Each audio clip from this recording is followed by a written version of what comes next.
Test, 1, 2, 3. Test, 1, 2, 3.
It's 9 o'clock. I'd like to call the meeting to order.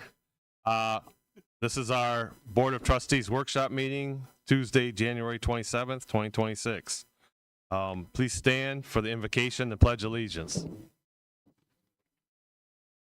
God our Father, we praise you. We thank you for our blessings. We thank you for this day and that we are able to come together in the hope of working together to enhance our park.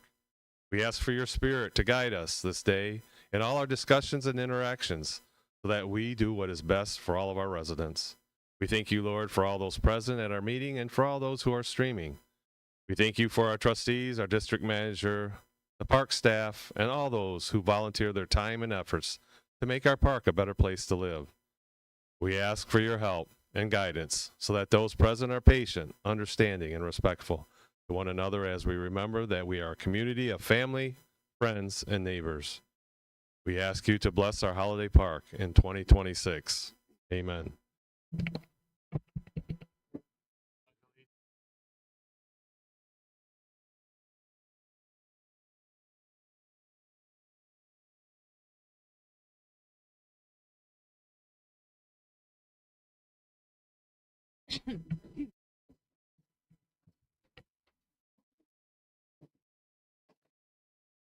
Okay, next we have our roll call. Good morning, everyone. Chairperson Sean Slattery. Present. First Vice Chair Bob Bachman. Present. Second Vice Chair Rick Haggard. Present. Treasurer Don LeMaster. Present. Secretary Deb Burns, here. Assistant Secretary Jackie Mitchell. Here. Trustee Tim Celo. Here. Trustee Joni Anderson. Here. Trustee George Clinch. Present. Sergeant at Arms Rick Weber. District Manager Vicki Lawrence. Present. Thank you, Deb. Next we have our report from our district manager, Vicki. Good morning, Holiday Park trustees and residents. The new year is now in full swing, and I hope you are all enjoying the activities that are happening in the park. It was good to see so many residents at the Men's Club picnic, and I certainly enjoyed participating. A few project updates. In the Phase 1 compound area, the security cameras installation has been completed to include all the buildings, yard debris dumpster, the cargo utility trailers in and outside of the fenced area, and the RV fenced area as well. So I want to thank our IT company and especially our maintenance team, Tanner and Nick, for handling all of the hard work of installing the cameras and working with the IT company to get them up and running. So great job. And we can also see those cameras from our managed network that is also in the cloud. The front and rear gates project, as probably most of you have noticed, has begun on schedule January the 12th. And so the gate contractor will be ongoing on the property for about 4 to 6 weeks approximately. They have, for the front entrance gate, they have already installed the new controllers for the swing gates. They have installed the new call box, which I will get back to in a moment. And they have they've completed the fencing and the moving the rear gate into the property more. So that fencing has been installed. Their next step will be to begin preparing the roadway on Tuscola, of moving the equipment further in, closer to the gates. And then, of course, they will move that equipment, install the swing gates, and then they still have the lift arms that would be installed. On the call box, if you haven't noticed already or been through the visitor guest entrance, the new call box is a tablet type screen. It still works the same way with your gate entry code. If you've been going through that the guest gate, that code that you've used should still work. If it doesn't, please come to the office. The only difference is that when you go up to the screen, you're going to put, or you're doing a resident search because you're wanting to, maybe you're a guest and you're trying to get in touch with the resident that you're visiting, or you do a code. And so when you hit code, you put in your 4-digit code, and then the blue There'll be a blue light that will show up that says enter, and then you press enter. There is no more pound sign. So that feature has gone away, okay? And all of your codes are the same as prior. There is also, if you have not received an invitation to download the MyQ app, please contact the office so that we can get that invite sent out to you, because that allows you some capabilities, not only as a resident for yourself coming in and out of the gates, but also for you to allow visitors, guests, delivery drivers to be able to have access more easily into our visitor gate as well. Okay, so I really encourage you to give that a try, and we will have some training coming forward, but we're always happy to help in the office to make sure to get you set up. If you have the white proximity card, that still works the same. If you have the barcode on your vehicle, still works the same. If for any reason any of those codes are not working for you, please contact us in the office so that we can help you and get that resolved for you. So as always, we are here to help with any issues that you have entering the gate. So just come to the office. Also, I would ask again, please slow down and stop at the stop signs when driving in the park for the safety of our residents, guests, and staff who may be walking, on a bicycle, or in a golf cart. This is reported to me more days out of the week than not. And so, we put some notice on our digital sign. We put this in the newsletter. So just really want everyone to be careful, be safe. I do stop people as I can catch up to them, to say, hey, slow down. Our e-bike riders in the community, you're expected to obey all the traffic laws as well. I do see some of our e-bike riders that are not adhering to the speed limits or stopping at stop signs and, not being as safe as they should be. There is a House Bill 243 that's coming through. So they're looking at licensing certain e-bikes. So be aware and watch, and I'll keep the community updated on that as well. The speed limit through the park is 15 miles per hour. All pets are required to be on a leash throughout the park. Our deed restriction 3I defines the no household pets shall be permitted to run at large and shall be restrained by a leash not more than 10 feet in length. So I won't go into all of the details of that. I have been addressing those as I either see them or they're being reported to me, and making sure that they know what our deed restriction is, as well as what the city of Northport requires for animals to be on leashes when they're out of their home. Also, please make sure you update your information with our office to keep our residential records current, such as your phone number, your email address, mailing address, and emergency contacts. We do have a form in the office and lobby to update your records. As always, I have an open door policy. If you need to speak with me, call, come in person, or email. I'm always available, and thank you for your continued support. Thank you, Vicki. Next is the chairperson's report. The board welcomes all attending and those who are streaming. Please keep all resident comments to 3 minutes or less, and please refrain from any side comments or discussions as they are distracting to others. I have nothing to report this morning. Thank you. Next is our trustee reports. We'll start down with Bob. Nothing at this time. Jackie. Tim. Don. Deb. I'm well. Rick. Summit has just completed the current phase of the culvert and catch basin repair in the park. There still is the patch out by the main entrance in the road. That was a separate contract, but we're contacting them to get that done. Thank you, Rick. All right, Joni. No report. George. Good morning. I'm in charge of compounds. And at this time, I want to state that our compound rules state that all trailers, boats, RVs, and kayaks and so forth are to be registered and updated on a permanent basis.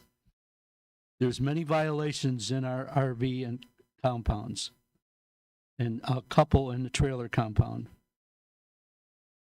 I am going to be pursuing this aggressively with the office to get these things updated, and if they're not updated, there may be consequences on keeping your compound space. Again, this is in our rules, and it always has been, and I wish people would update their registrations. Thank you. Thank you, George. All right, we're going to move on to resident comments. Any resident comments over the agenda items? Yep. Anything else we'll take at the end. Thank you. So we're going to move on to old business. First up is our discussion, our change to our compound space agreement, revision item number 8. So with this, this is a change that we had on the agenda before. We talked about it. We approved all the other changes except this one. It had to be rewritten. I know the office did the rewrite. So first up, I want to ask George, is this good with you, this change? It is good with me. At this time, there are 3 trailers that are overlinked in our compound. 2 of them could be overlooked by only inches, but one of them is quite a bit longer. And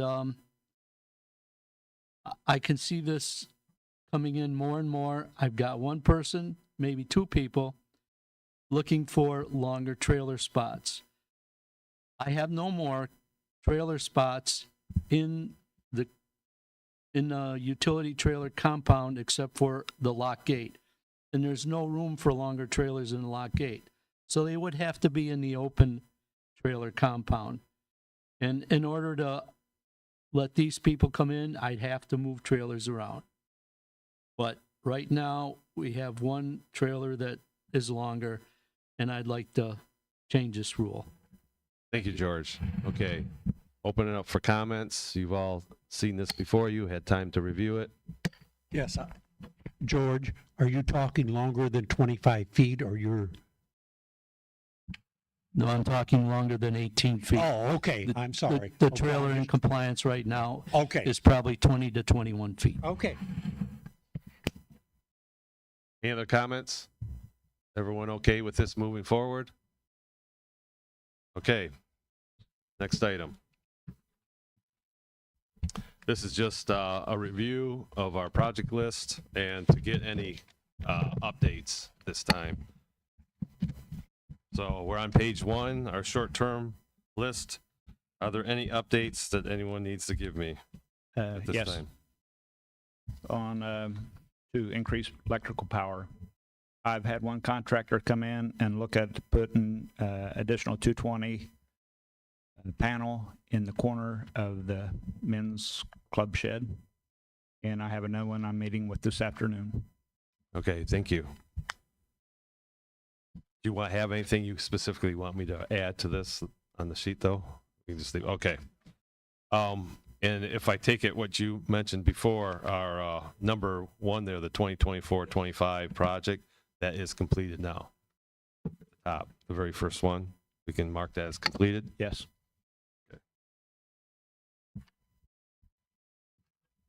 And then the extra work that we have them doing is number 5, so that stays on here until it's done. The other thing I want to state is it's time probably for us to review at our next meeting how much money we have. So this is for our treasurer, how much money we have in this bucket, and then how much money we're going to assign to number 4 and get that rolling next summer. Anything else? On the completed projects, number 1, there's still some outlets on the outside of the gate by the guard check on the resident side when you come in. There's about a half a dozen, I think, out there yet. So they're not all removed. They didn't remove all of them. These were just the ones on inside the gate on Tuscola, I believe. Well, is they the ones. removed some of them outside the gate, Okay. but not all of them. So we'll I'll have Vicky check into that. Vicky, I'll check into it and update on our next meeting. yeah. I think there's a typo. Midterm projects, number 4.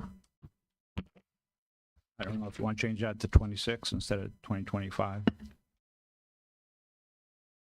Oh, yes. Thank you.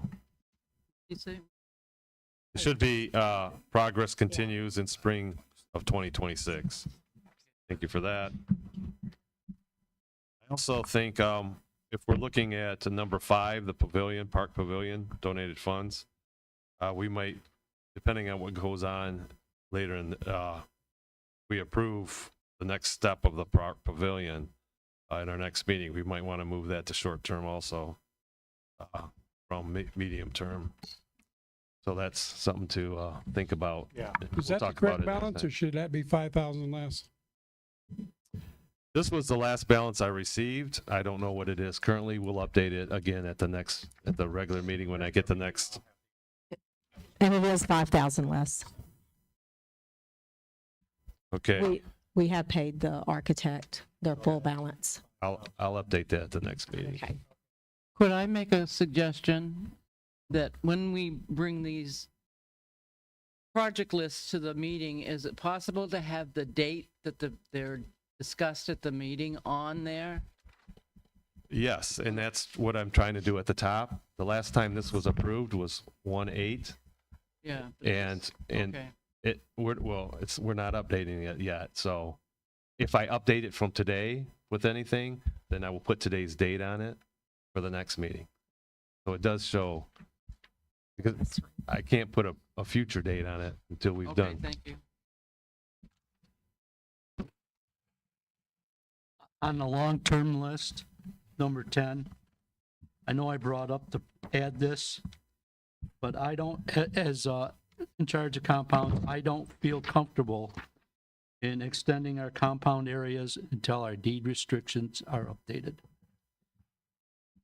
Because I don't feel that's in compliance with our deed restrictions now. Okay. So you're asking to take it back off? No, I'm just saying that our deed restrictions need to be updated before we do that. Well, Determined. Hopefully within yeah, 2 so this years. is to be determined, and it's a long term, which is 2 years or more. So we'll leave it on here. There's a lot of discussion around whether or not we want to increase that area to begin with. So we'll leave it on here for now, and more discussions to come on that issue. Anything else? Yeah, I'd like to move the pickleball sidewalks off the long term. As the stories we're getting is these sidewalks were supposed to be done when the courts were originally built. So at least get it up to midterm or even move it up to short term. Okay, isn't this something though that we're working on trying to put pavers down? We don't. We don't know. Well, I know that we don't have enough in inventory, and so Well, with the pavers, you have to sink them in the ground, and over time, they're pretty much useless. You're still tracking dirt, wet grass all over. Okay. So we need to get at least the 2 sidewalks going to the first gate and the sunshade. have we Okay. gotten any pricing No, it's, to bring? Okay. I can move it up to medium term. Again, this is something that I wasn't aware of. I wasn't around when those pickleball courts were put in, so I have no idea of the history on that. Converted basketball, They were. basketball courts. Okay. And so what happened? Why weren't the sidewalks put in at that time? Anyone know? That was discussed, but never a project made. Right, it never was a Okay. project, no. That time, they were just happy to get the pickleball court. Okay.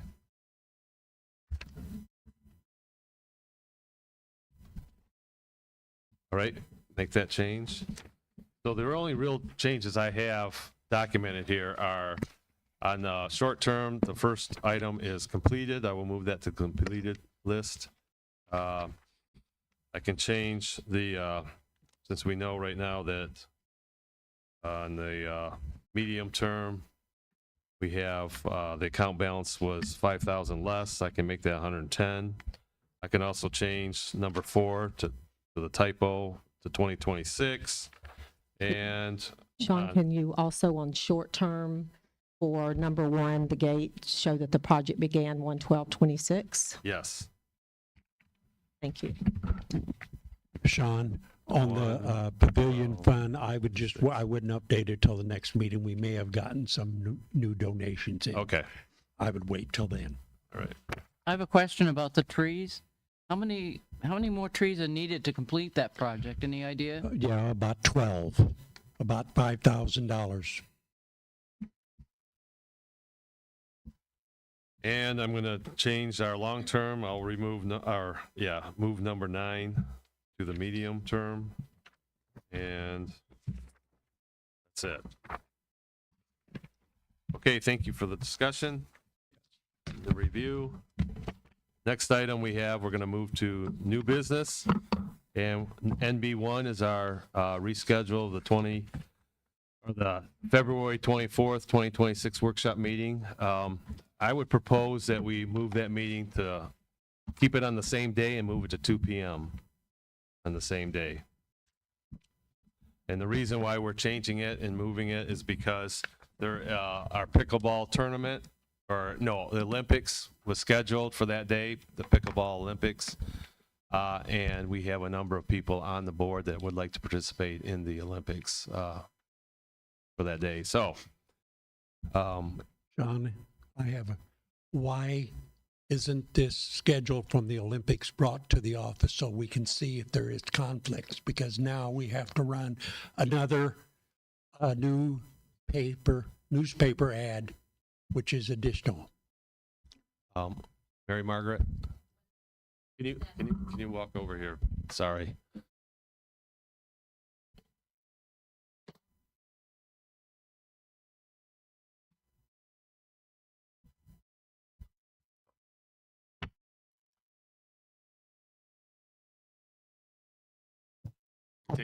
There it is. No. No. Once it comes on, it takes a moment for it. Okay. There Yes. you go. When that schedule was set, that wasn't on the schedule.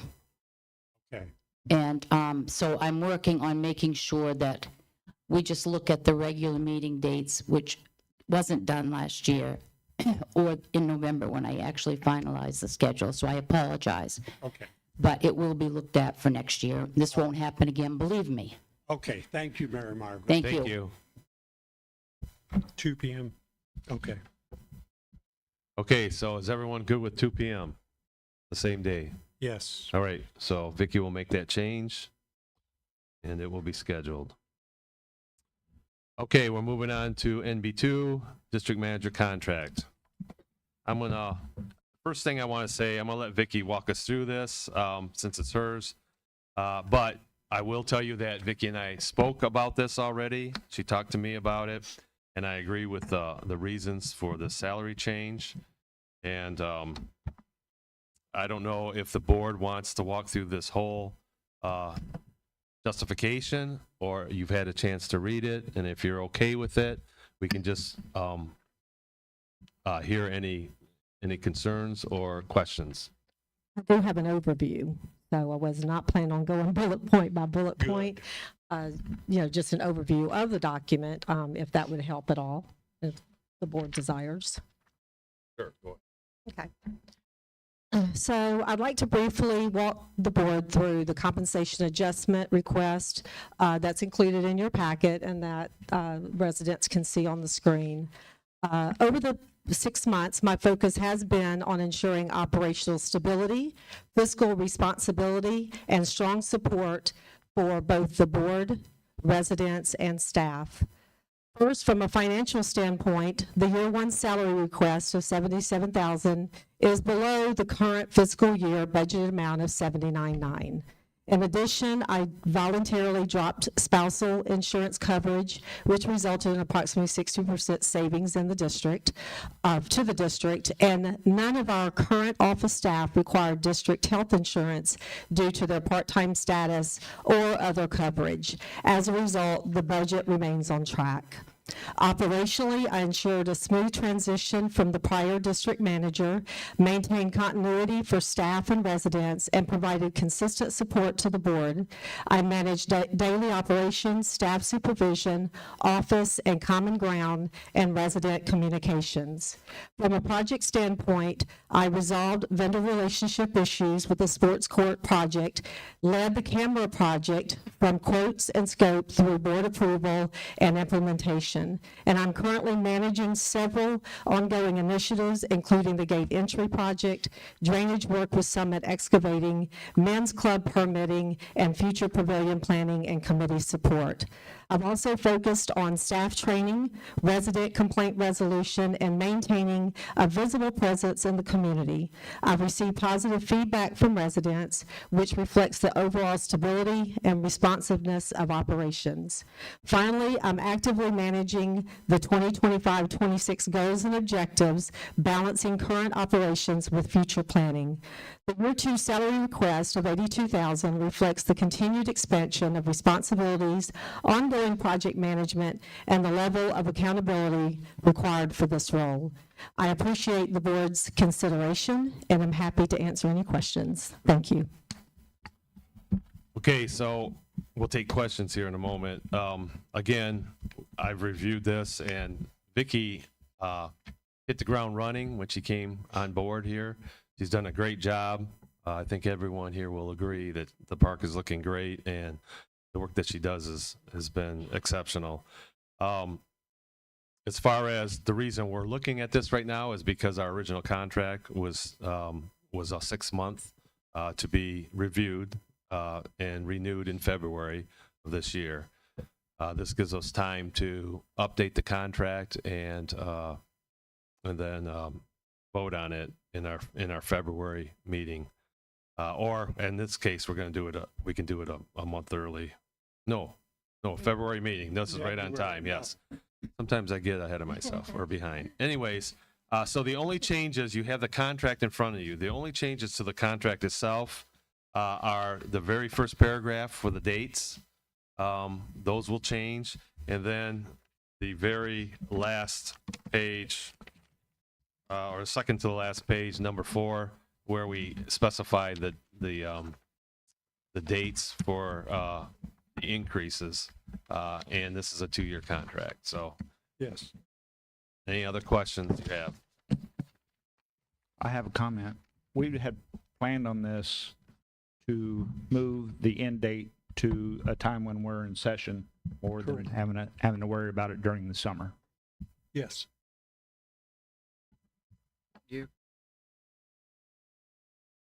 Okay. So, where do we want to move it? I mean, we have it in February, from February to February. So, Right. I don't know what needs to change on that Nothing. respect. Nothing. Oh, okay. He was just making the comment Yeah. that we moved it from August to February. Oh, yes. So we didn't have the So trouble. we had with a- some- Thank you. I missed that part. I thought you were asking for us to I'm just change saying this was something. planned. No. That's another reason why it's in February. Okay. Anything else? Any other comments? If Nope. we're good to go, we'll bring this back with changes on the dates for the contract itself and vote on it. Thank you. Thank you, Vicki. Okay, next item is our deed restriction review committee. Okay, I will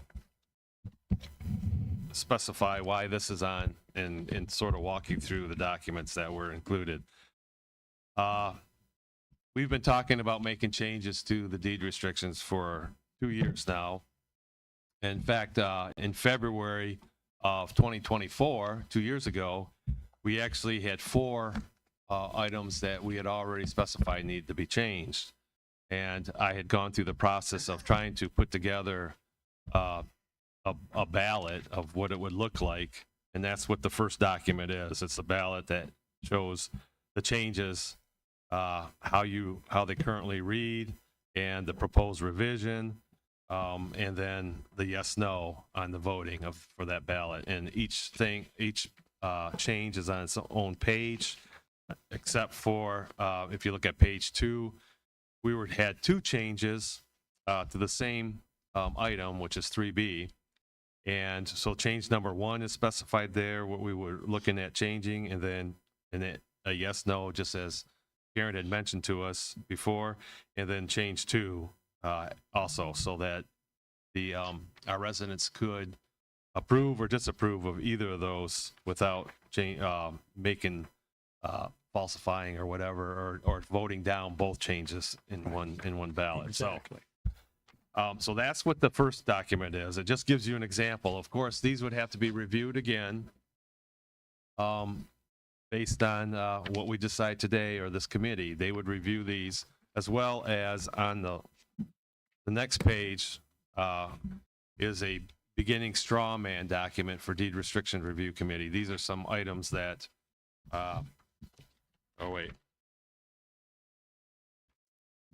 Yes. This is I guess it's a 2-page document here. These are thoughts that I had that I wanted you all to review, but of course the board makes the decision. I just wanted to start somewhere for this. You've had a chance to review it. I don't know if you want me to walk through this all, but what we're looking at the next meeting would be talking about whether we want to create a committee at this point. And I'm thinking, a good size for the committee, the board will decide, maybe anywhere from 3 to 5 residents. The changes, a vote to change the restriction conditions, covenants, and reservations can be initiated in one of 2 ways. So I'm telling you what our deed restrictions currently say. Number 1 is by a 2/3 vote of the District Board of Trustees. And I omitted that part of this because this is not applicable right now. What we're talking about is, or number 2 was omitted. Number 1 is the way we would go. Within 10 days, so of the initial District Board of Trustees vote, the District Board of Trustees shall call a public information meeting of all lot owners. A vote on the proposed changes shall be set by the District's Board of Trustees. Such vote shall occur not less than 30 days, nor more than 60 days from the date of the public information meeting. And we have to have at least 51% of lot owners must vote yes for any change to be passed or adopted. Any adopted changes, amendments become effective once they are filed within the records of Sarasota County by our park attorney team. So that gives you an overview of the process. And then we have a rough order of committee events given here, 1 through 10. This committee would create a list of possible changes. The board would have opportunity to discuss those changes. The committee would then put the changes into the voting ballots, similar to what I've just shown you in that format. This should all be done for another review by the Board of Trustees in a workshop meeting. The work should be completed. If we're going to do this and we want to be able to vote on it next fall, we should have all this work completed by the April 2026 workshop, the latest. The board chairperson would then have the attorney team review the voting documents over the summer. The office would use the summer months to prepare for the mailings, to make sure we have the addresses and we're prepared for all the absentee voting that might have to happen. The board would hold a second review of the voting ballots in the September workshop, and the board would approve the voting ballots document in the October 2026 regular meeting and set a date for the public information residents meeting to be held within 10 days of the October regular meeting. And number 9, at the public information resident meeting, the voting ballots will be reviewed and the date set for the mailing of the absentee ballots, the in-house voting date, and the end date for receiving valid absentee votes. The office will send out and collect the absentee voting ballots, document to all residents who will not be voting in person, and then at least 30 days must pass before the in-house voting date but no more than 60 days will be given to receive all absentee voting ballots back in the park office, and the board will set the date for the in-house voting as well as the end date for the absentee ballots to be returned. So there's a number of things that have to be done in this process, along with the cost and having our attorney review it and having the ballots authenticated, I guess. So the list, the final thing here is a list of possible changes. These are changes that, again, the first four were 2 years ago we talked about, and the next ones here are things that have come up in the last 2 years that I have documented along the way. And there might be more that come out from this committee. So basically, I'm just asking if the board wants to go forward with this process, and if so, we need to have a chairperson identified as a board member for this committee, and any discussion on this? The question I have is, at any point, is there going to be any kind of input from the residents other than the workshop? Well, the committee meetings should be public meetings when they're discussing the changes, so Okay. people will have a chance to come Yeah. to those meetings and Yeah. voice concerns. Okay, good. Any other questions, comments? Do you want, as a board, do you want this to move forward? Do we want this to happen at this time? Yeah. Yes. I think we Okay. need to move forward on this. Okay, Something's been needed to be done for a couple of years now. Yeah. okay. And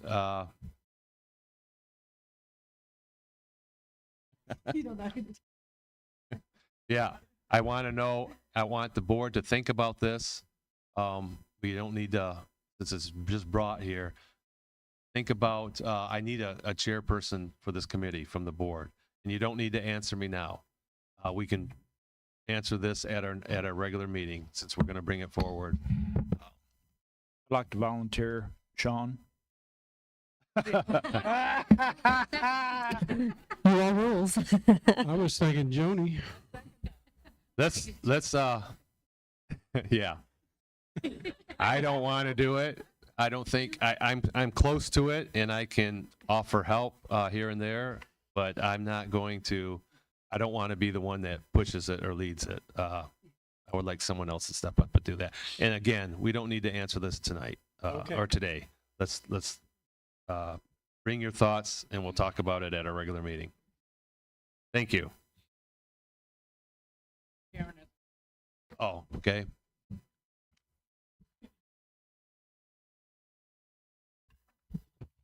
Sorry, Karen Anderson, 507 Tupolina. The only thing I would recommend you think about is you show the meeting that you were going to have, the open meeting, to be in October. I think you showed up there.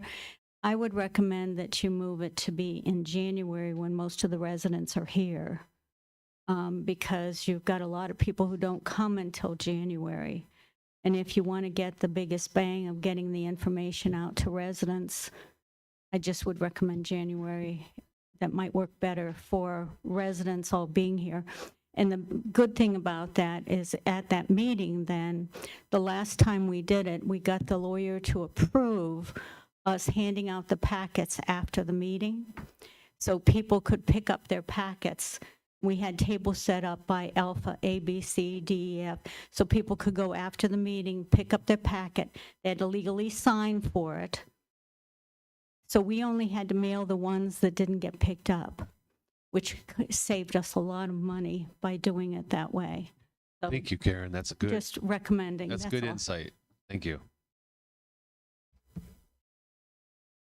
Okay. Real short question.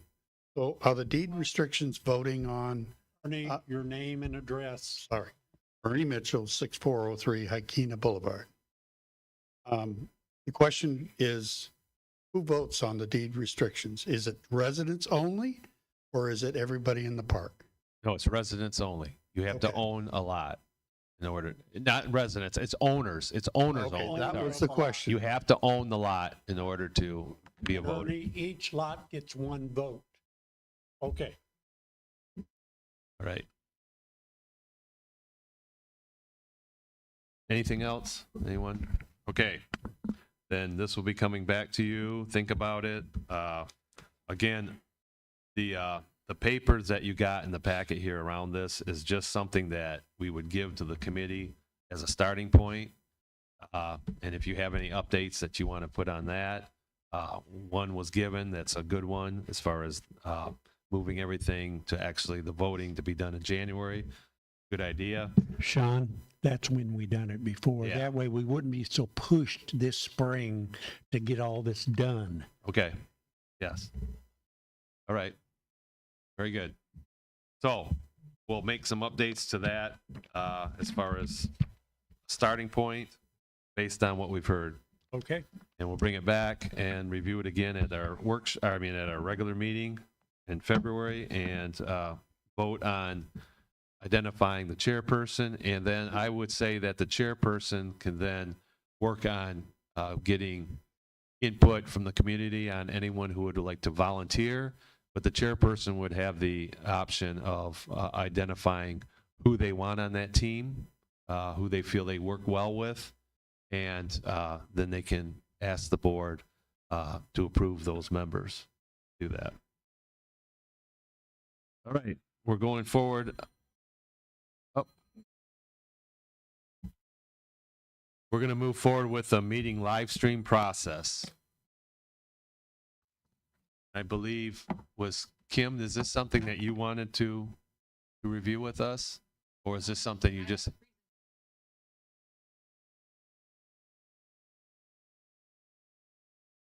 Okay.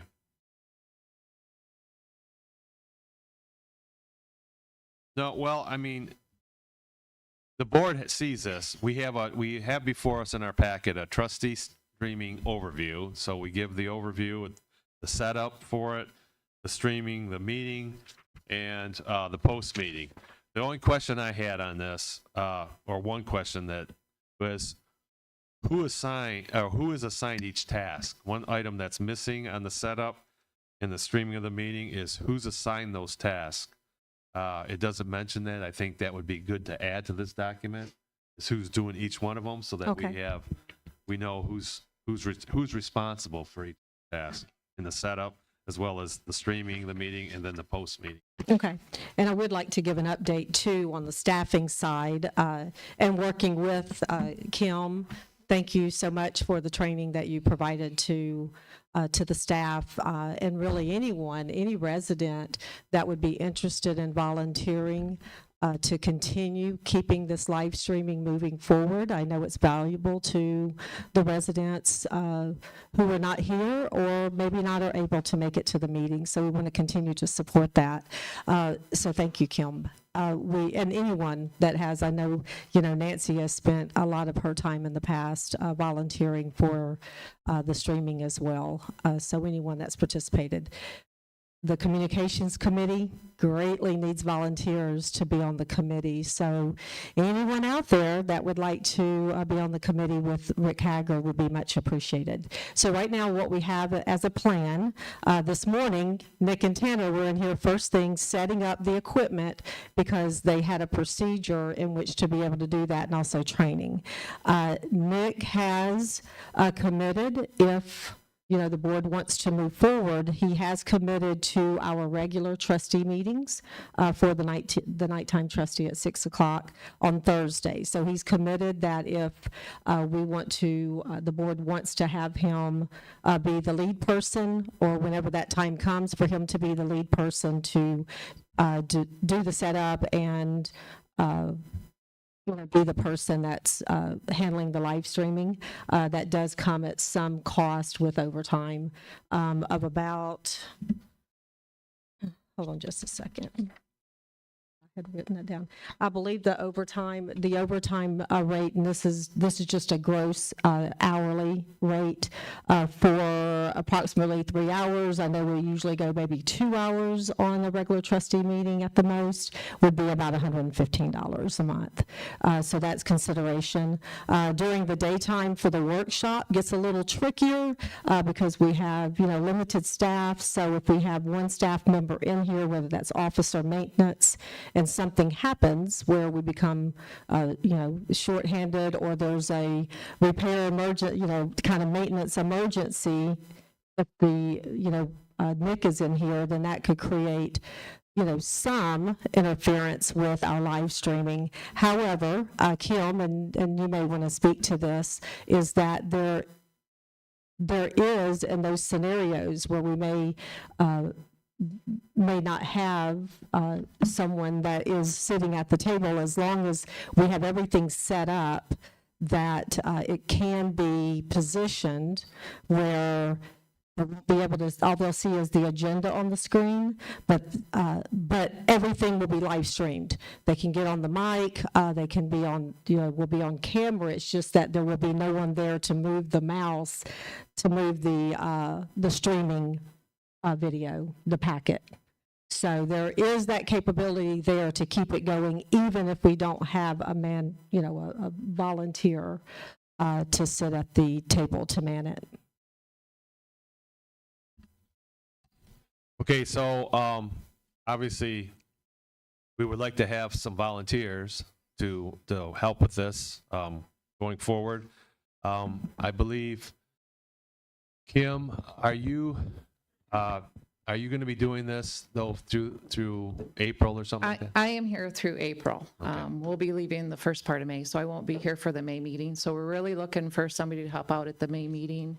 And then I don't get back until January because Okay. I have family responsibilities. So really we're looking for May and then September through December for those meetings.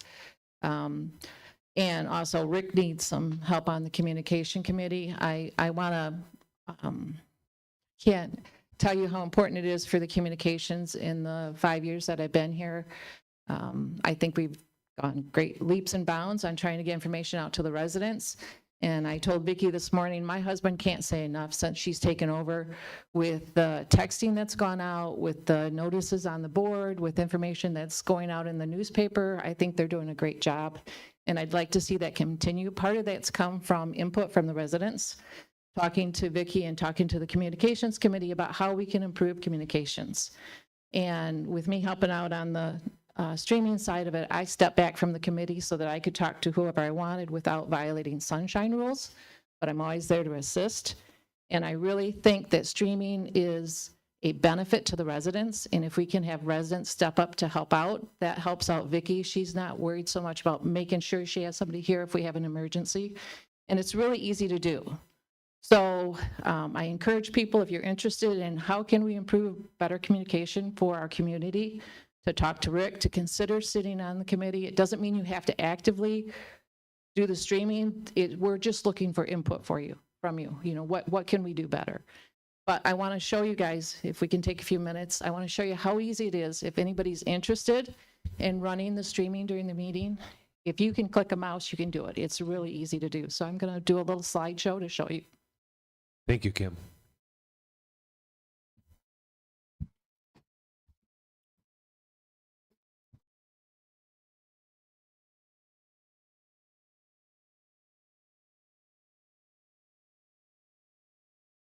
So for anybody that's come in here, you see all these cables and doodads set up here with it, but really what it is, we have a laptop and a monitor. And Vicki and her staff have helped out tremendously. If they can come do the setup for you so you don't have to worry about plugging in cables, I will tell you all these cables are numbered on both ends, so you know where to plug it in. You see a number on the computer, you plug it in to match that number. But there's two main things. The laptop on the left actually runs our agenda. That's what shows up on the screen. And then on the right is our streaming software. And the streaming software, the reason why we have two is so we can use the bookmarks for the agenda on the laptop, but we can see what's showing up on being streamed to YouTube. Oops. So This is the main streaming software. You'll notice at the bottom, there's 5 columns. We really only use the first, the second, and the 4th column. So the volume is in the middle, and we have that locked down. That should never need to be changed. And then our screen transitions is just there. I could hide it, but I just leave it there because if we do software updates, it shows back up again. So for our streaming, I actually named this because I wanted people to know that when we're doing the streaming, it's using the door camera and the web camera. When we get ready to stream, what you want to do is you click the Manage Broadcast button over on the far right-hand side. That brings up another screen. You click the tab. That tells you to select an existing broadcast. And we always set up our meetings beforehand, so that should always show up with the current meeting date. So you click that tab, you pick the meeting, which today was 127, and then down on the bottom right, it says select broadcast and start streaming. So when Vicki said, if nobody's here, we technically could set up the streaming before the meeting starts and just let it go. You literally have to click 4 buttons in order to start the streaming, and then you don't have to do anything after the fact. So we generally, once we start streaming, because we've had so much trouble with our sound issue, which is what Nick and Tanner and I have been talking about, we just do a quick test to make sure that you don't get static on there. There's been a couple meetings where we've had some really staticky issues, and we've taken steps to try and prevent that. So hopefully that won't happen in the future. But we always do a sound check. And then we pull it up on our cell phone and check the YouTube just to see what the residents that aren't here are seeing if they're looking at it on YouTube. So this is a picture of my phone. I actually pulled it up and went to YouTube. Under the live tab, which shows up in YouTube, you should see the meeting. This, of course, shows upcoming because I hadn't started it yet when I took the picture. But once I've started it, I usually turn on the webcam and go over and do the sound test. Anybody that's been here has seen me do that. The reason why I do that is there's about a 45-second delay between what actually happens at this meeting and what shows up on YouTube. So rather than sitting there and saying, okay, when is somebody going to do a sound test? I can tell by seeing me on the webcam that I should hear sound coming on. The other thing that we do that's optional is once we've tested the sound, we set the meeting start time to show up on screen so that if people see the trustees up here talking or moving papers around and they don't hear sound because their mics aren't on, they might think the sound's not working. So what we do is we do a remote view. And on the right-hand side, it says meeting start or workshop start. Today is the workshop start, but for the meeting start, you just click on it, and this is what shows until the meeting starts, just so that people that are watching it from home aren't worried that they're not getting sound before the meeting even started. So this is the trustee meetings at night. For a workshop start, you would click workshop start, which is what I did this morning, and it shows that it begins at 9 a.m. Occasionally, if we have a long meeting, we may do a meeting break. And so during the meeting break, you would come in and select the meeting break, and it would just show this until we restart the meeting if you break in between. And all it is a click. I click meeting break, and then when we go back to start the meeting again, you just re-click back where it says agenda with door cam and camera. So, and that is all optional. Now, the other thing that's optional is, like I said, the laptop shows our bookmarks, which Madison is doing a great job bookmarking it for us in the office. That has our agenda and any attachments that the trustees have that are going to be discussed. And that shows on the left-hand side. So as Sean switches topics, I just come over on the left-hand side and select what the topic is. Again, we also have the resident camera that sits up here on the table. And you can turn it on or off, which I have to apologize to Karen and Ernie. I forgot to turn it on when you guys got up to speak today. Sorry about that. Oops. Anyhow, it's a little webcam, and it has a little eye here that you just turn on and off. So if you turn it on, it's black, and it shows the web camera. If I turn it off, it's gray, and it's got a little line through it, and then it doesn't show. So that's super easy to do. Again, if nobody happens to be here during streaming, you could actually have the webcam on during the whole meeting. You wouldn't, it would cover up part of the attachment if the attachment took the whole right-hand side of the screen. The other thing is anybody sitting in this roll down here at the end, you're going to be seen on camera during the meeting. So that might be a little distracting. That's why we turn it off. And then when the meeting's done, you just stop streaming. And you see over here on the right-hand side, it says stop streaming. And it ends the meeting. So really, these are all the things that I clicked during the meeting. So, you know, there's a total of 7 items that you could potentially click during the meeting. But really, you have 4 to start the meeting and 1 to stop the meeting at the very basic streaming side of it. Any questions about that? I'd really like people to, if you're interested and you want to see it or try it, you're more than welcome to come sit beside me or talk to me about it. It's super easy to do. I'd love to have several people lined up to at least do it to give us some backup on it. Thank you, Kim. So with that, yeah, we need some volunteers. It is pretty easy to do. When you're a volunteer, those are the steps that you're expected to understand and know. If something else crazy happened, that's not on you, okay? That's on, we'll figure out what the problem is. The nice thing is about this is, yeah, it's an inconvenience when it doesn't work, but, you know, that's about it. It's an inconvenience. No one's, you know, no one's getting hurt. It's not a big deal. We hope to have it. We want to stream, but it's not the end of the world if something happens and we can't stream. But our alternative here is if we don't have volunteers and we can't keep this moving, is that we stop it, and we don't want to go back that. In my opinion, I think we want to move forward. We want to keep it going because it is beneficial to the park. And I do have some statistics, just on the average, our low, and this is just looking at the past year for 2025, our lowest number of views has been 94 views, and that was in March, and our highest number of views have been 312, and that was in October of this year. Wonderful. Okay, so with that, that was just an overview for everyone. Rick and we'll take, you know, we'll be happy to hear from people who want to volunteer and want to learn how to do this process, which was just given to you. Pretty easy to do. And I hope Rick hears from people that want to step up and help out in this respect. And this team that Rick oversees as a chairperson is not just communications, but it's technology support. So anyone that's interested in being on a committee that looks at new technology, whenever it comes up, if the board has something that we want to look into, this is the team that we go to help us out. It's a lot of that's been done. It helped us moving forward with selecting our latest technology group that supports us, and we want to keep this moving forward. Any other comments from trustees? Yeah, I'd really like to thank Kim. Think where we were a couple years ago before we started this. We've come a long way. Getting a lot of benefits. A lot of residents are seeing benefits. Not all those views were Deb reviewing for the minutes. Not all of them.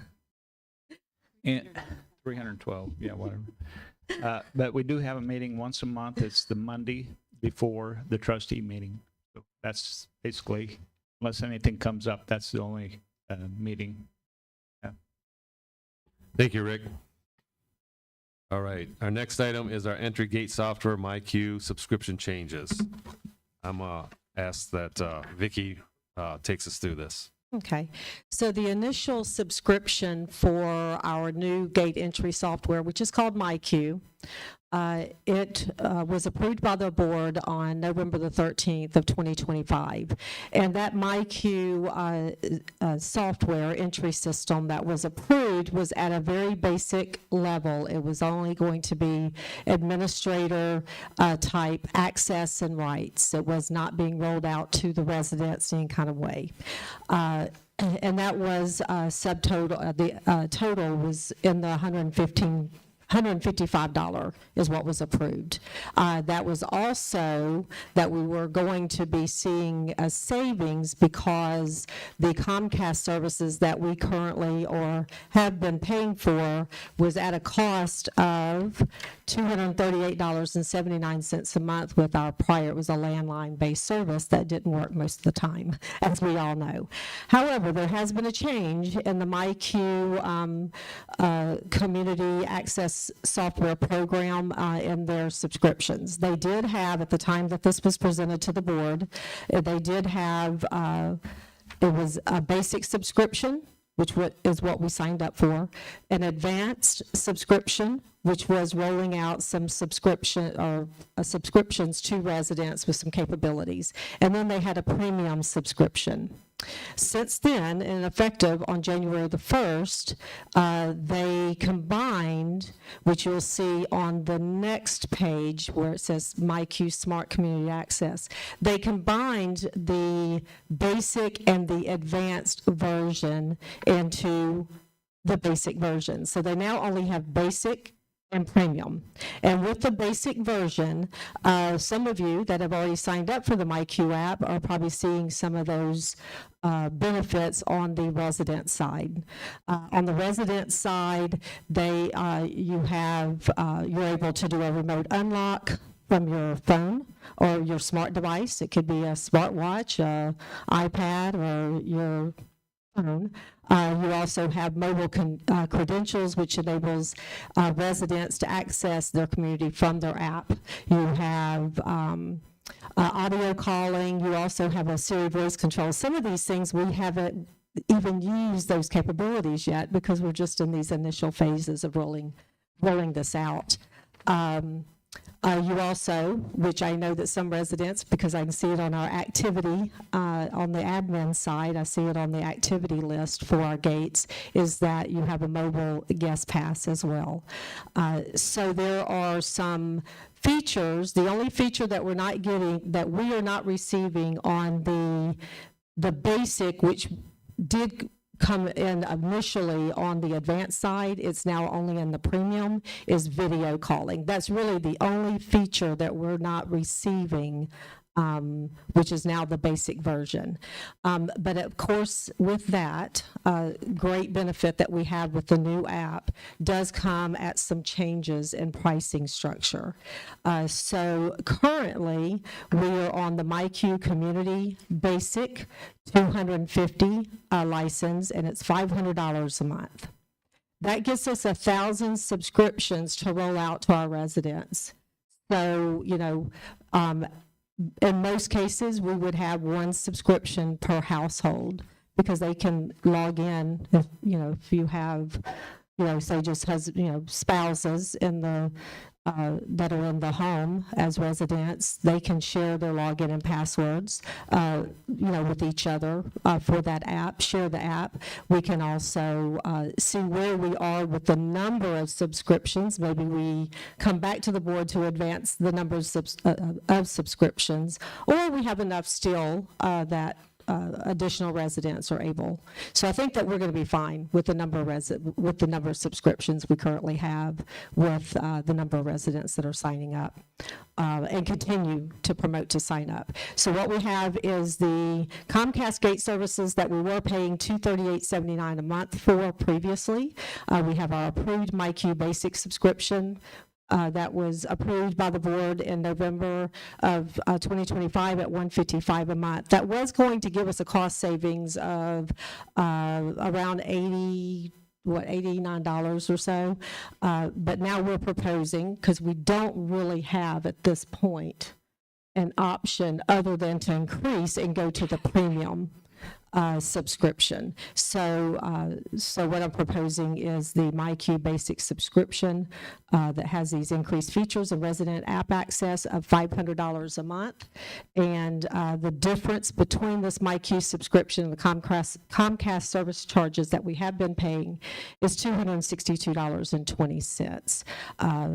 I've laid out another angle to look at it based on the approved initially and the amount that we are proposing to pay. The difference would be $106.21 a month. Okay. Any questions? I've used it.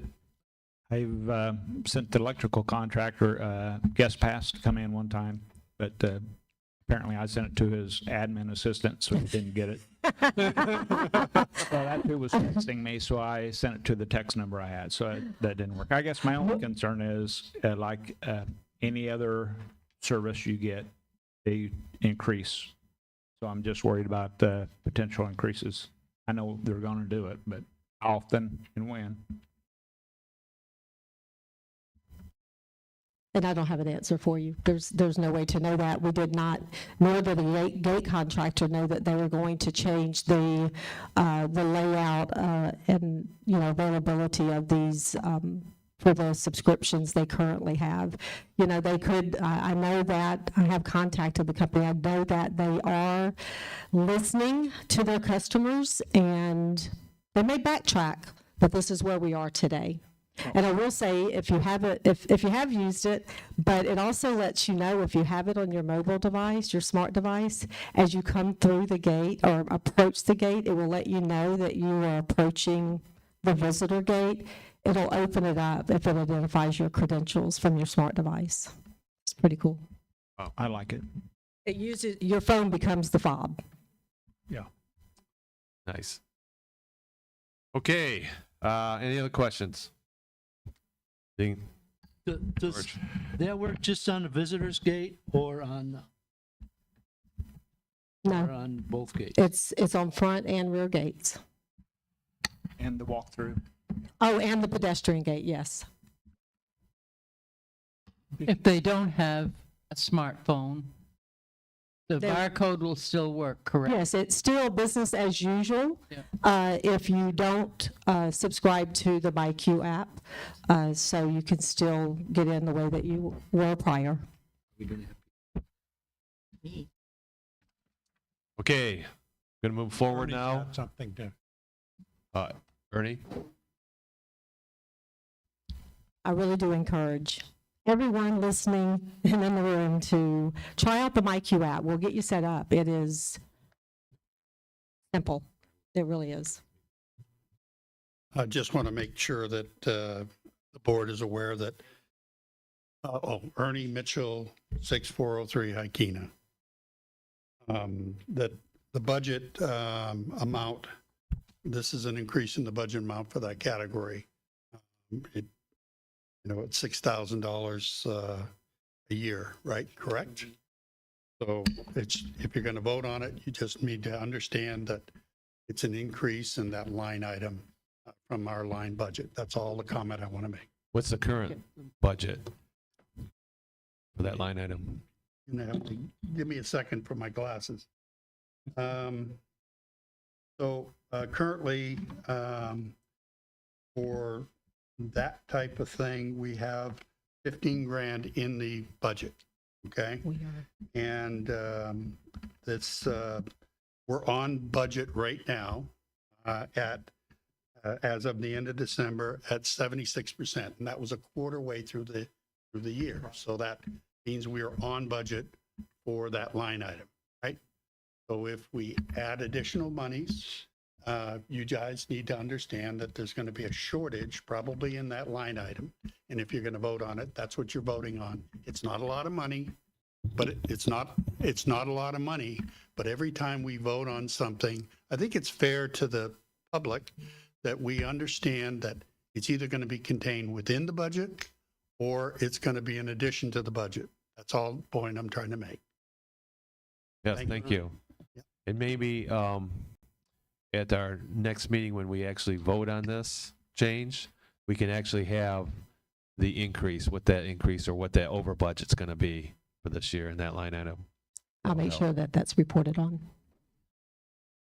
Okay, we're going to move forward to number 6, NB6, the ACC Rules and Regulations revision. You have that in front of you, board. The first page just shows that we're reviewing it this date. At the top, it wasn't highlighted, but you'll see 1/27/26 as a review date. The next page, which is page 3 of the actual document, under number 13, we're asking for E line, or item E to be added. Only new manufactured homes will be allowed to be installed on resident lot. Any questions about that change? Comments?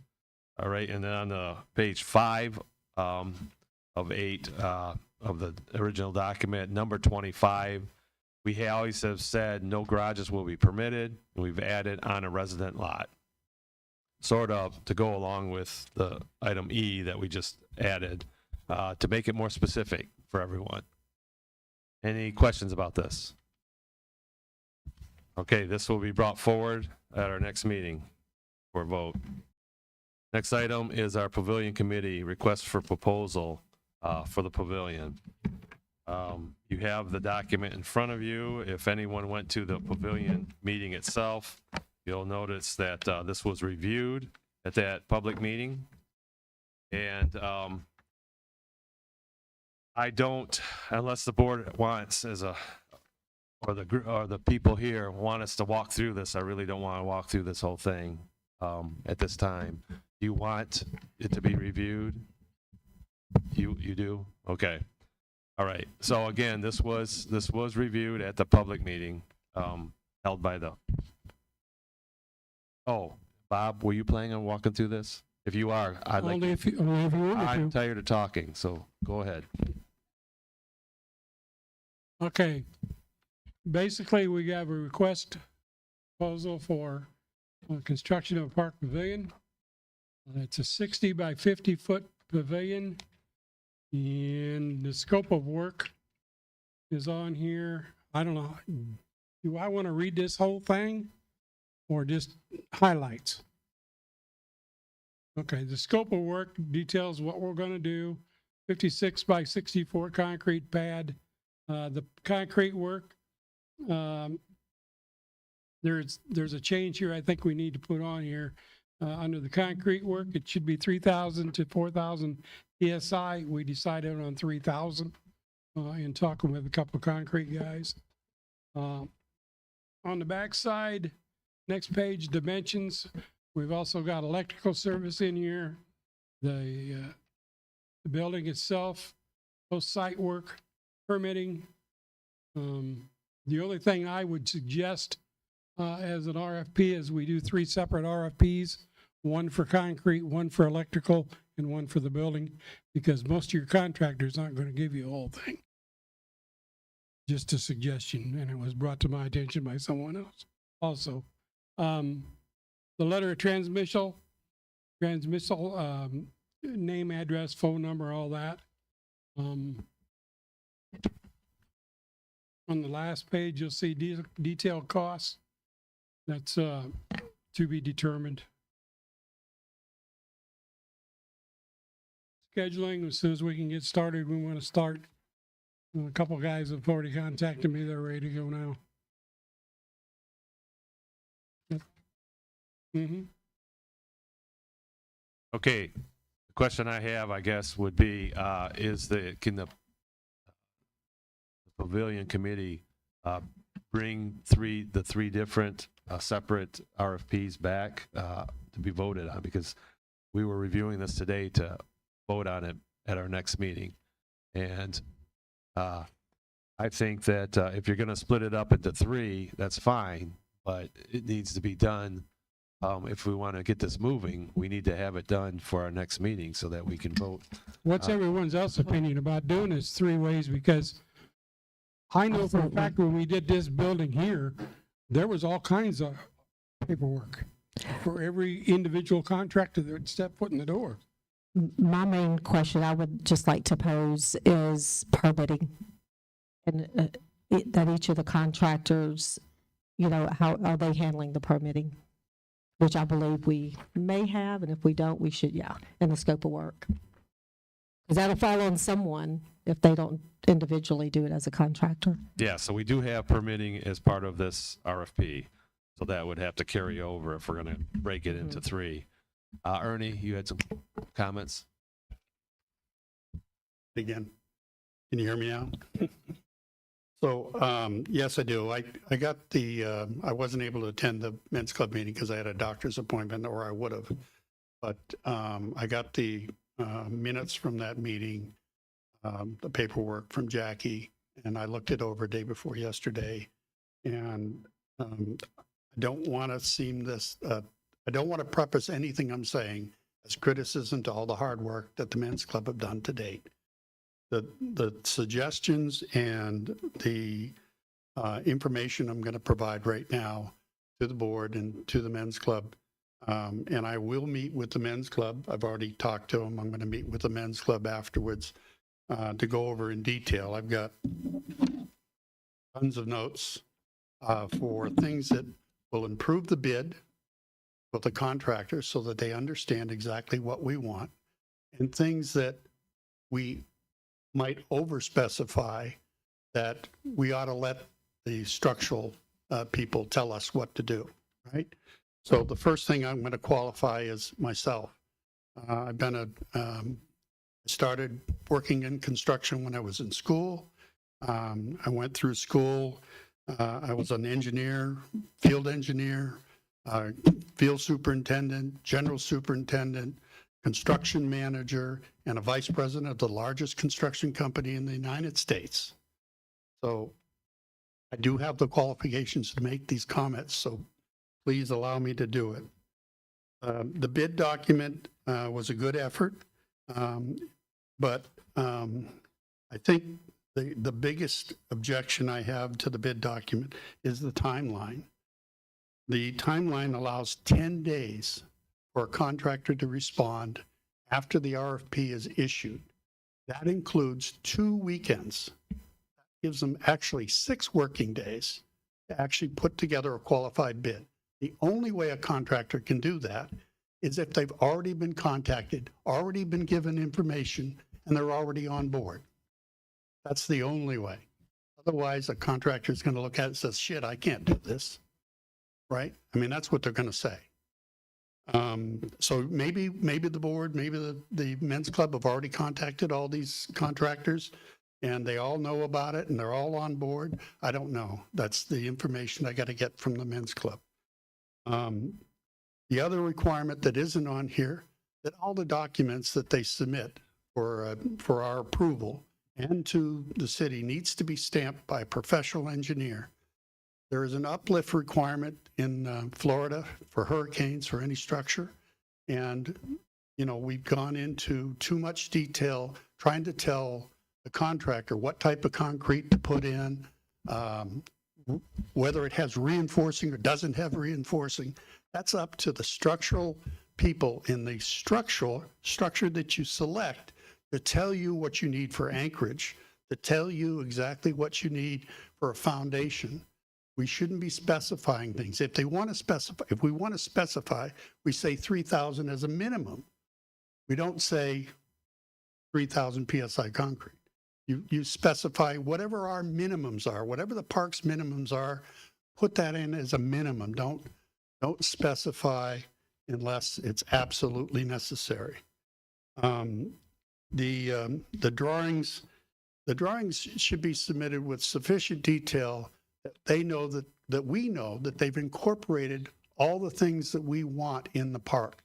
And the bid document really doesn't do that. It doesn't tell us that we need a plan view. We need locations of all the electrical that you're going to put in, your proposed locations or your proposal. We don't even tell the contractor where the electrical's coming from. So, you know, there's a lot of things here that if we rush to get it out onto the street, there's going to be information that's not going to be given to the contractor. In that 6-day working period that we give them for time, that includes the site visit. So that's the site visit and the bid in 6 days. I just don't think it's possible.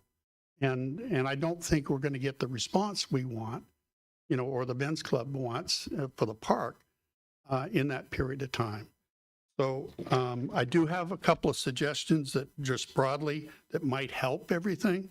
And the first of the things that we absolutely positively need to do is, I think we need to put it out in phases like has been said, but we need to put the the building package first, not the foundation and the earthworks first. The building package dictates what the concrete requirements and the structural requirements are. It's not the other way around. So if we did the package first, which would get the job started, right? And most likely that's the most expensive part of this whole thing anyway, is the building package. But I do think that you'll have the money in the budget to match the building structure. Get the package, because it has to be fabricated. It has to be brought to site. Even if it was fabricated and brought to site, it can be dropped on site. And that buys more time for the men's club to raise more money to finish raising money to finish the project. Currently, I don't believe that you have enough money in the $110,000, $15,000 budget to build the whole thing. So if we want to get it started, and I do think that we should get it started because the vast majority of the people in the park said that they'd like to do it, they just was worried about the cost, is to get it started by buying the building package, get it specified. You pre-qualify these people, get three building suppliers, pre-qualify them, get them to bid that package, then you drop the package on the site, and all that period of time, you've got to raise more money to do the foundation, and by then you'll know where the columns are, you'll know, the overall structural requirements. So the foundation can be bid with all the structural requirements on the building. So the building drives what the foundation needs to be, not the other way around. So that's basically my overview, but I do have more information for the men's club that I'm more than glad to help them get through, with the additional comments that I have. Thank you, Ernie. Great comments and great insight on how to do this project. I guess the first thing that comes to mind for me would be our timeline then for the information. So if you are working with the men's group in order to do things that you're stating here, there's obviously nothing that we're going to have ready probably by our next regular meeting to vote on, but there's a good possibility of having the structural RFP again created by our workshop, our February workshop, and that's what I would expect to come back to the board at that time.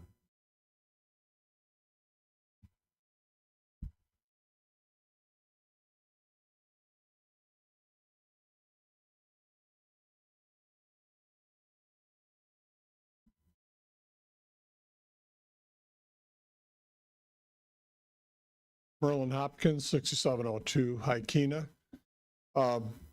I think Ernie has some good ideas. I think that we do need to look at the building package first. I think that makes a lot of sense. And then we can move from there. Now, whether or not we can get enough information to do that before your board meeting next week, this week, I don't think it's going to happen. But it gives us good direction to go to. Obviously, all of us want to get this thing moving as quickly as we can. If it requires at some point, perhaps we should consider a special board meeting just to deal with that thing, if that's what it takes to get it moving. I don't want to wait any longer than we have to in order to get this thing going. Okay, thank you. And that's a consideration that we can take as a board. The first step would be getting the information prepared and ready for our workshop, our February workshop. If you have it prepared, I think that only gives you a month basically to do all the work and that's a fair amount of time to get that done. No. The workshop is at the end of the month. February 24th. Yes. Yeah, that's the workshop. That would be the workshop. Yes. Yep. Merlin, if you would just get with us to determine the meeting dates for the pavilion committee, make sure they're still on target. All right. Any other comments from Trustees. Yes, I do. And I brought this up at the meeting that the men's club had for the pavilion. I'm going to bring it up again. And I've asked questions about it. I'm concerned about the electricity. They're talking about 8 outlets, fans, and ceiling lights, which are LED lights, which you presume they don't take a lot of power. But I do know, and I asked the maintenance guys here, what do we have for power going out there? And it's just one 110, 20 amp circuit.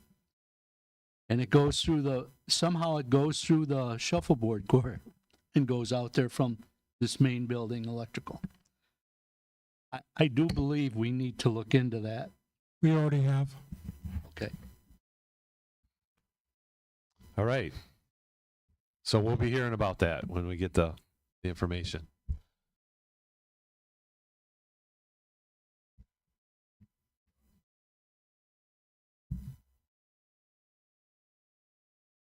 To reduce. John, give your name. John Summerstein, 6882 Hykena Drive. To reduce miscommunications because it can flow, and this is a committee that is really supported by the men's club. But the men's club is supporting the committee, but is not actively involved in the committee's planning of this. If someone asks me, as the current president of the men's club, I direct those questions to the committee, which Merlin Hopkins is the chairman of this committee. I just want it very, very clear. We can spend hours on miscommunication between parties. So in a clarification here, Merlin is the chairman of this committee.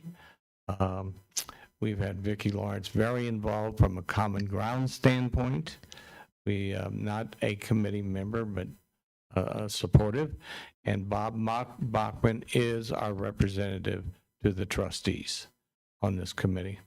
Just a clarification, so we reduce, communications. Thank you. Thank you, John. And also, all meetings, starting with this past one, that the Pavilion Committee have, they will be public meetings. They're going to be well advertised through the office.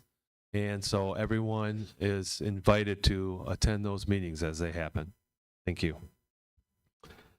Anything else from the trustees?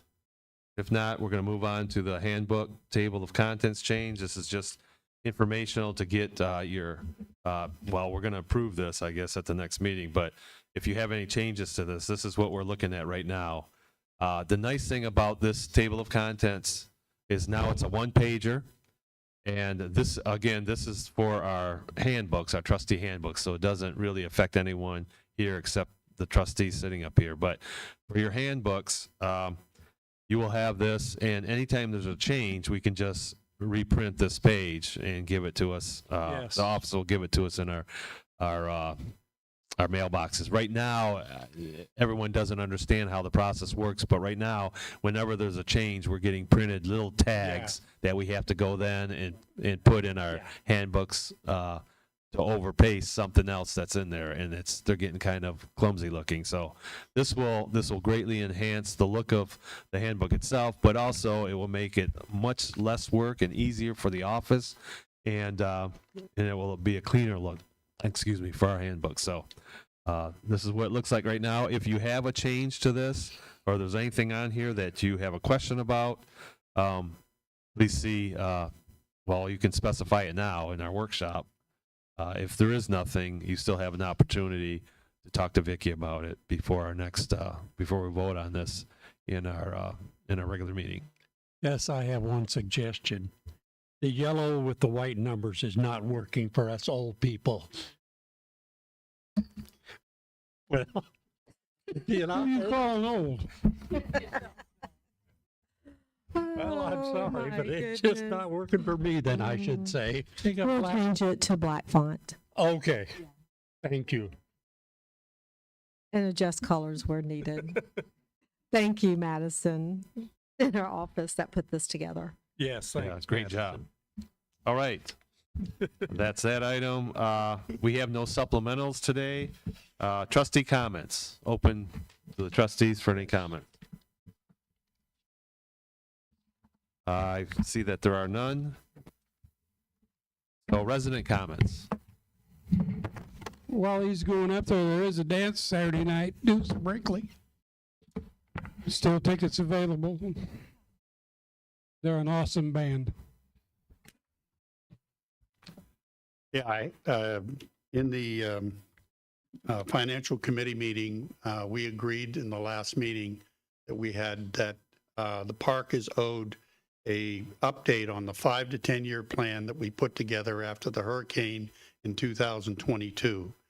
At the next meeting, I'd like to present that as part of the agenda item to the park so that everybody understands where we are financially, where we are to the track, to the original plan, and where I think we're headed in the future for the park. Thank you, Ernie. That's a wonderful suggestion, and we will welcome that.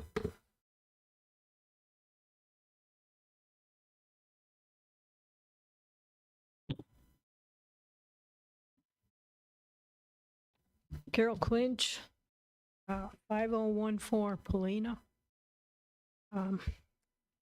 Just because I think Vicky is doing a great job, I'm kind of wondering that when does the manager get reviewed for a raise?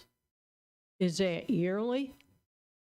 And if it is, we just changed her date, so is that going to increase the time before she gets a needed increase? Well, we just specified the increase for the next 2 years.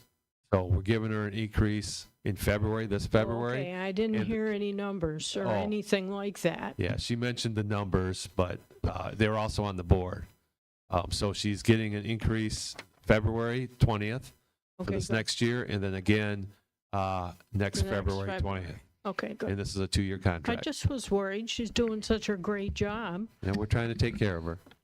Thank you. And I think I know where you're coming from is because we signed the contract in August. So like you're thinking August to August, but this was to help accommodate, also the board from having to come in the summer months. So what's going to happen is we're going to vote on this new contract at our next meeting, and then it will be signed again, and for the next 2 years. And we can also revisit it at any time over those 2 years if we want to. Yes. I read the sign. I'm Mary Margaret Bryant, 5241 Polina Boulevard, Northport, Florida.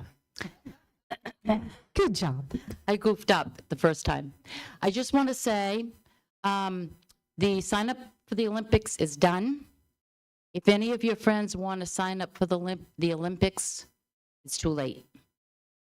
The shirts have been ordered, and that's the end of it for me for any sign up.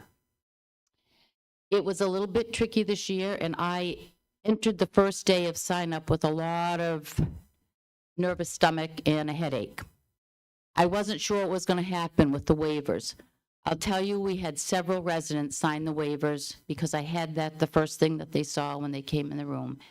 So several of the people did sign their waivers at the Olympics as requested, and I'm happy to say I didn't have one argument or fight. Good. So the shirts have been ordered, everything else is pretty much in place, and there will be an Olympics starting the afternoon of Valentine's Day after the men's club brunch. Thank you very much. Oh, I should say, due to some unforeseen circumstances, the closing date, because we did have the Friday before the Saturday closing, has been changed. The closing and the dance will be on Friday, the 27th, instead of Saturday, the 28th. And I will have it put on the alert, and I will announce that on opening day. And I hope it won't inconvenience anyone, but we have a family funeral that we have to attend to, and I have to be free on Saturday. So hopefully Friday works well for everyone. Thank you. Mary Margaret. And thank you for all the work that you do in setting this up and all your committee or members. Because this, I don't know, anyone who's, I gotta say, anyone who's, last year was my first year as part of the Olympics. And it's just a wonderful community building event. And, okay, that's it. I'm Midge Brown, and I live at 6408 Haley. I'm not asking for any money. I'm not asking for any great problem, but I do think that we need to try to check on the people that are here that are possibly runners. They might be new homeowners. There's so many of them. They walk by my house and just in droves. Nobody has any identification on them. There's never, you don't ever see any visitors plaques wearing them. I know that they are supposed to come through the office, which I'm sure they do. But I'll be honest with you, as an elderly person, and I'm an antique, I'm invaluable. I mean, I feel like I'm valuable. So, and all the rest of us are antiques, and we're all valuable. But we need to know who some of these people are, what they're doing in the park. I see some walk by Polina on my house, because I'm on the corner of Polina and Haley, and I see people that I don't even think belong in here. I mean, I'm not questioning, but I am questioning because I don't feel safe sometimes. We need to and I don't know how it's going to be possible, but we need so badly to have some kind of identification on everybody. Even we as owners should identify ourselves as we're out if we're going to ask somebody else to do it. So please, is there any way that anyone can think of something that can be done for identification purposes? Thank you. Thank you, Midge, for that input. We have residents that come into the hall that don't have their badge on. So it starts from there, individual responsibility, that that the rule is that everyone should have either their resident badge in whatever capacity they're resident here, or a guest badge, and your guest should be registered. So if a resident doesn't have a badge or they've lost their badge, they should come in to the office and make sure that they get a badge and wear it. The other, and I know that this could be a little uncomfortable, and I certainly don't want, Midge saying that she feels unsafe, so I wouldn't want her approaching anyone that she would feel unsafe towards, okay? But if you're in a situation that you feel that you are maybe in an area where the amenities are common grounds and you're not alone, I would really encourage you to ask them, introduce yourself and ask who they are and if they're a resident in the park, and ask them to wear their badge. Also, call or come to the office in the moment that you see someone that you are uncertain of and you do not want to approach them, and I don't want to encourage you to do that if you don't feel safe. Please call the office so that we, at a minimum, so that we, myself or staff, can come over there and find who that is and approach them if need be. Okay, so, we want this to be a safe community. We can also find out, like if it's someone in here in vehicles, we have cameras throughout. It's on our managed network. We have access. We have updated cameras, so we have a lot of capability in a lot of our areas, in our common areas now. Okay. Thank you. One more comment? Couple comments. Kim Jacobs, 5064 Polina Boulevard. I just want to point out that I stopped in last week and ordered another name badge because I'm constantly misplacing mine. I will tell you, there is one time you will not see me wear a badge, and it's because I run every day and I run outside the park. So for that half mile that I'm in the park, I don't have my ID on because I don't want to be displaying it when I'm outside the park for safety reasons. But the other comment I had, Sean, is I'm wondering if on the project plans, can we look at, I know we've talked to Tanner and Nick and Vicky about our sound system. I know when they played the movies last month, they couldn't get the sound to work right. that is the one thing where I kind of have fingernails on the chalkboard when it's not working right. And that's why I was kind of relieved that Nick and Tanner was setting it up and doing some testing, because we've been having to reboot that in the closet that's locked and they only have access to it anytime we do something with the sound system. So if we can add it someplace on the plan and let them do some research to see what it would take to replace it, I just think that might be something Certainly, we can do useful, that. and maybe we could talk to the IT contractor to see what he suggests, because I know he looked at it when we did the RFP last year. Thank you. Absolutely. Absolutely, we can do that. I will add it. I don't know if it needs to be on the project list. Kim, that lost badge of yours, you may want to check in the dryer. That's where I found mine. Okay. Okay, so I've just been updated by Vicky. She's going to look at this. It can be outside of our project list at this time, because our project list is special money set aside. Depending on the cost of it, we might be able to put it in as a budget item and just be able to handle it. So we'll look at that. Any other comments? Sean, I have a question. And Midge Brown just brought it up to me. I've heard several people talk about this. Do we have any way of knowing? I know our maximum percentage of renters in here is 20%. Do we have any way of knowing how many, We at do. what percentage we are? We do. We track that through our HOA Live. There is, they're called tags for each residential property, and one of those is whether it's a full-time rental or a seasonal rental, and we make sure to update that accordingly. And currently, I'll double-check again, but I try to look at that on a monthly basis and run a report. But we usually are somewhere around the 13-14% of our rentals, of our properties being rental, whether that's full-time or seasonal combined. Thank you, Vicky. Anything else? All right. I need a vote for adjournment. We have a motion and a second. All those in favor signify by saying aye. Aye.